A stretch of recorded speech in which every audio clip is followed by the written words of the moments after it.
orang rantau tinggal Indonesia. Tuyul gundul pesan aku sering sampai kendor. Kedua tela-telo tampak loyo. Selangkau jalannya miring-miring yang belum selesai menabung mau Cino. Pak Moyo terguling ke Pengawan Solo. Tengah irama alunan nom Cino. Pak Moyo pulang jalannya ke Loyo. Kenapa? Kok muka kamu murung? Iya kak, tadi di sekolah teman Monica udah ada yang mens, terus Monica diajakin untuk belajar reproduksi. Padahal kan Monica belum tahu. Mau nanya, tapi nggak tahu mau nanya sama siapa. Ya elah Mon, ya udah sekarang kakak ajarin ya, karena kakak ada video tentang reproduksi. Kita mulai dari luar ya. Oke kak. Bagian-bagian vagina itu adalah labia mayora, labia minora, vagina, lubang uretra, dan klitoris. Yang pertama kita bahas yaitu mengenai klitoris. Klitoris adalah organ seksual perempuan yang sangat sensitif terhadap stimulasi. Selanjutnya, vagina. Bagian yang tampak dari luar ini disebut liang atau lubang vagina. Dan bagian dalam inilah tampak vagina secara keseluruhan. Vagina sebenarnya termasuk organ reproduksi bagian dalam. Vagina adalah organ hubungan seksual pada perempuan. Selain itu, vagina berfungsi juga sebagai jalan lahir bagi bayi yang sudah siap dilahirkan. Kemudian, sekarang kita lanjut membahas organ bagian dalam alat reproduksi pada wanita. Yang dimulai dari serviks, rahim, tuba falopi, dan indung telur. Serviks berfungsi untuk menghasilkan lendir yang berfungsi untuk membantu sperma masuk ke dalam rahim. Selain itu, serviks juga berfungsi untuk menghalangi masuknya bakteri ke dalam rahim. Kemudian, rahim. Rahim berfungsi untuk tempat perkembangan janin. Selain itu, dinding rahim bagian dalam atau endometrium akan mengalami peluruhan setiap bulannya yang kita sebut sebagai menstruasi. Menstruasi terjadi jika sel telur tidak dibuahi oleh sel sperma. Sedangkan, jika sel telur dibuahi oleh sperma, terjadilah kehamilan yang kemudian akan berkembang bertambah besar menjadi bayi di uterus atau rahim. Kemudian tuba falopi. Ini adalah saluran yang dilewati sel telur dari indung telur menuju rahim pada saat sel telur tidak dibuahi. Selain itu, tuba falopi ini juga berfungsi tempat terjadinya pertemuan antara sel sperma dan sel telur. Terakhir adalah dua buah ovarium atau indung telur kanan dan kiri.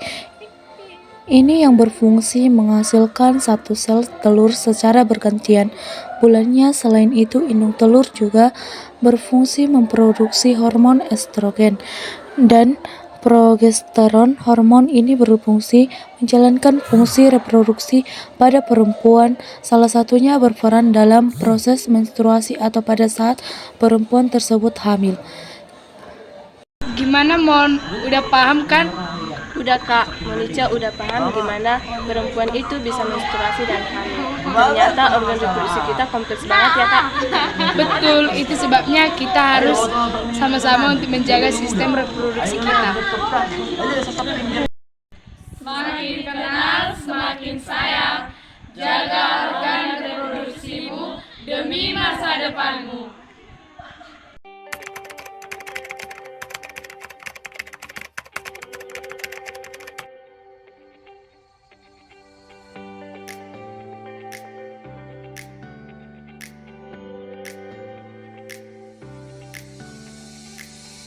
Agak jenak kata. Hai dek, ngapain nih? Kak lagi belajar mengenal organ reproduksi pria. Apakah ini merupakan hal yang tabu ya kak? Enggak dong, semakin kita tahu maka kita akan semakin bisa mencintai organ reproduksi kita dan semakin tahu cara menjaganya agar tetap sehat. Ayo kita belajar bareng. Jadi kali ini kita akan membahas organ reproduksi pria mulai dari luar yaitu penis. Kita sebagai mahasiswa kesehatan pasti sudah tahu bahwa penis merupakan organ untuk berhubungan seksual. Penis dapat mengalami pembesaran yang disebut dengan ereksi dan dapat mengeluarkan sperma dan cairan mani yang disebut ejakulasi. Walaupun dari luar terlihat simpel, namun pada bagian dalam organ ini terdiri dari banyak bagian dan mempunyai fungsi penting. Penis dibungkus oleh kulit luar yang disebut forestis atau preputium. Pada saat akan memasuki masa remaja, kulit pembungkus bagian kepala penis ini akan dibuang yang disebut sirkumsisi. Tujuan dari sirkumsisi ini yaitu mencegah penumpukan kotoran di daerah kepala penis. Dalam penis terdapat satu saluran uretra yang fungsinya adalah untuk mengeluarkan sperma dan mengeluarkan urin. Namun pengeluaran urin dan sperma ini tidak akan terjadi bersamaan karena sudah diatur sedemikian rupa oleh tubuh kita. Selanjutnya kita akan membahas tentang skrotum dan testis. Apa itu skrotum dan testis? Skrotum adalah kulit pembungkus luar yang berfungsi untuk mengatur suhu testis agar sesuai untuk produksi sperma. Sedangkan testis berada di dalam skrotum yang terdiri dari buah berbentuk bulat. Lalu apa fungsi dari testis ini? Testis berfungsi untuk memproduksi sperma dan memproduksi hormon seksual yaitu testosteron. Produksi sperma dimulai saat masa pubertas, biasanya di kisaran usia 11 sampai 15 tahun. Hormon seksual ini berfungsi untuk memberikan ciri-ciri sekunder pada laki-laki, misalnya tubuh lebih kekar, dada bidang, tumbuh rambut berupa kumis atau jenggot, dan tumbuhnya jakun. Pertanyaannya, apakah sperma dari testis ini selalu dalam keadaan matang? Jawabannya belum. Ada organ yang bernama epididymis.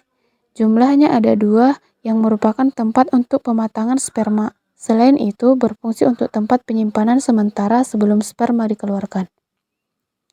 Selanjutnya adalah 2 buah vas deferentia yang fungsinya adalah sebagai tempat transport atau jalannya sperma yang nantinya juga melewati ejakulasi ductus untuk mengantarkan sperma ke penis dan kemudian dikeluarkan atau yang biasa disebut dengan ejakulasi.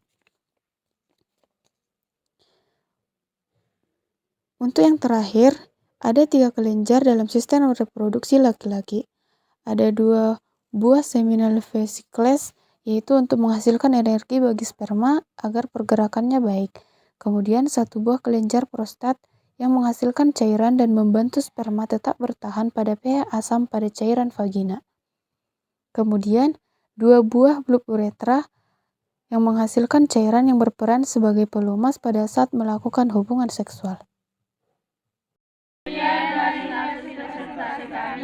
Jika ada kesalahan, mohon dimaafkan. Terima kasih. Audio Jungle.